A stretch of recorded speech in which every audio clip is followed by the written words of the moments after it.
was where the war went horribly wrong. As Richard Pearl said in late 2006, the seminal mistake was bringing Bremer in. Bush speechwriter and neocon David Frum concurred, saying they should have had any kind of an Iraqi face on the remaking of Iraq right away. Instead, they had Paul Bremer, ensconced in Saddam's turquoise-domed Republican palace, receiving trade and investment laws by email from the Department of Defense, printing them out, signing them, and imposing them by fiat on the Iraqi people. Bremer was no quiet American, maneuvering and manipulating behind the scenes. With his movie-of-the-week looks and his fondness for news crews, he seemed intent on flaunting his absolute power over Iraqis, crisscrossing the country in a flashy Black Hawk helicopter flanked by G.I. Joe private security guards from Blackwater, and always in his trademark uniform, immaculately pressed Brooks Brothers suits and beige Timberland boots. The boots were a going-to-Baghdad present from his son. "Go kick some butt, Dad," the card had said. By his own admission, Bremer knew little of Iraq. "I had lived in Afghanistan," he told one interviewer. That ignorance hardly mattered, however, because if there was one thing Bremer knew a great deal about, it was the central mission in Iraq: disaster capitalism. On September 11th, 2001, he had been working as managing director and senior political advisor at the insurance giant Marsh & McLennan. The company had its offices in the North Tower of the World Trade Center and was devastated by the attacks. In the first few days, 700 of its workers were unaccounted for. In the end, 295 were confirmed dead.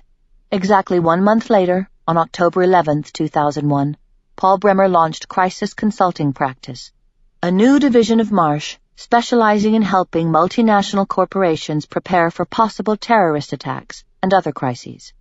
Advertising his experience as an ambassador at large for counter-terrorism under the Reagan administration, Bremer and his company offered clients comprehensive counter-terrorism services, from political risk insurance to public relations and even advice on what to stockpile. Bremer's vanguard participation in the homeland security industry was ideal preparation for Iraq.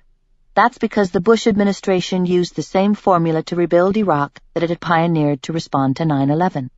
It treated post-war Iraq as if it was an exciting IPO, brimming with freewheeling, quick-profit potential.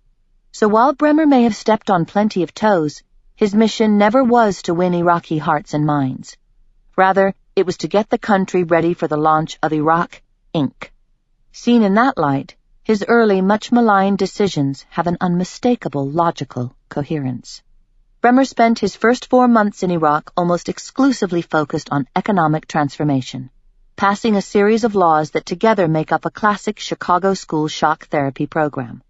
Before the invasion, Iraq's economy had been anchored by its national oil company and by 200 state-owned companies, which produced the staples of the Iraqi diet and the raw materials of its industry, everything from cement to paper and cooking oil. The month after he arrived in his new job, Bremer announced that the 200 firms were going to be privatized immediately. "Getting inefficient state enterprises into private hands," Bremer said, "is essential for Iraq's economic recovery." Next came the new economic laws.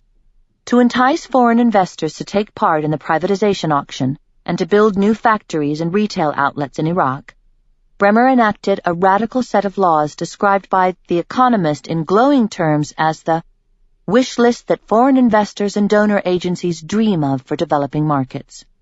One law lowered Iraq's corporate tax rate from roughly 45% to a flat 15%, straight out of the Milton Friedman playbook.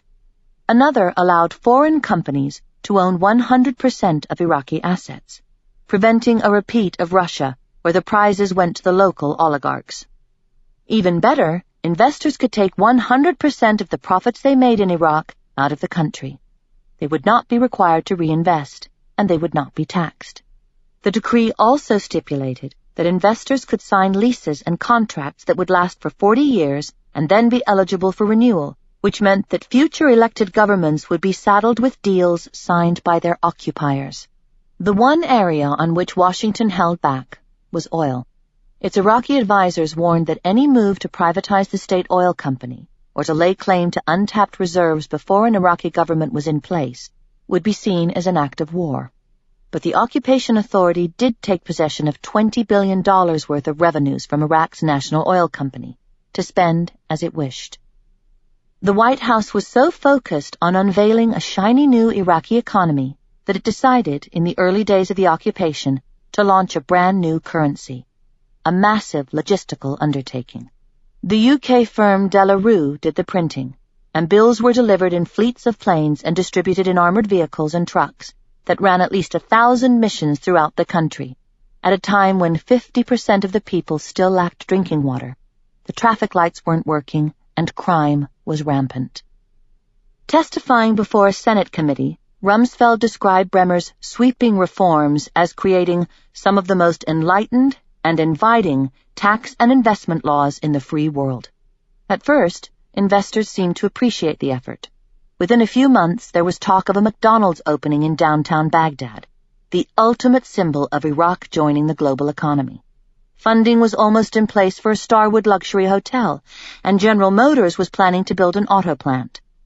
On the financial side, HSBC, the international bank headquartered in London, was awarded a contract to open branches all over Iraq, while Citigroup announced plans to offer substantial loans guaranteed against future sales of Iraqi oil.